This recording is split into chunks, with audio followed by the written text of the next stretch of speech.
गाग्लोबनायनि जि जाथाय बे जाथायाव सोर थुलुंगा होदों होआखै बेखौ जोङो रावबो थोंजोङै बुंनो हाया। बेखौ बिजिरनायनि हयथ' गोनांथि दङ होननानै जों सानो। आरो बे मोनसे इमोसनेल मोनसे सृष्टि जादों। जिहेतु जों बयबो मिन्थिगौ दुलाराय आसामाव 45 लाख ट्राइबेल दङमोन 14 हारिनि।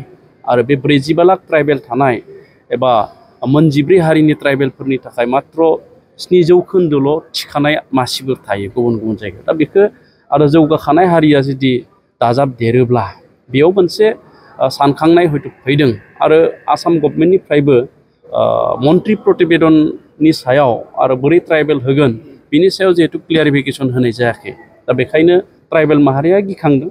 दा बेखायनो बेयावहाय मा एबसु मा आरसु मा जोंहा टिवा स्टुडेन्ट अर्गेनाइजेसन बा गुबुन गुबुन ट्राइबेल माहारिनि छात्र छात्री बा अर्गेनाइजेसनफोर फरायसा आफादफोर बे गासैबो बे सोमावसारनायाव बाहागो लादों। जिहेतु सिसि ट'आ होननाय मोनसे आफादानो दुलाराय आसामाव ट्राइबेलफोरनि मोन्थाइखौ गोमाजानो गिनानै सोमावसारदों। ट्राइबेल संघखौ लाफानानै गुबुन गुबुन माहारियारि आफादफोरखौ लाफानानै।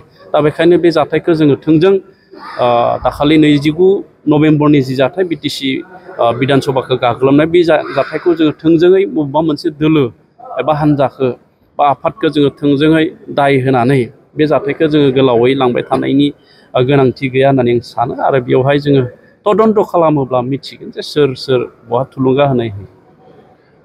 फरायसाफ्रा बुंदों जे मोनद' हारिसाफोरनो एसटि जिथु गनायथि होदों आरो बियो एप्रुभबो जाखांबाय आसाम एसेम्बलिनिफ्राय।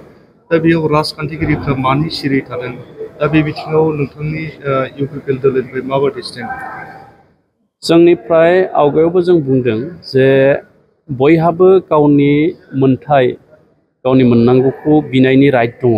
आरो बियो गणतन्त्र देश आरो बेवहाय भारतनि संबिजितआ बयनोबो मोन्थायखौ होनो नागिरदों। दा बेयाव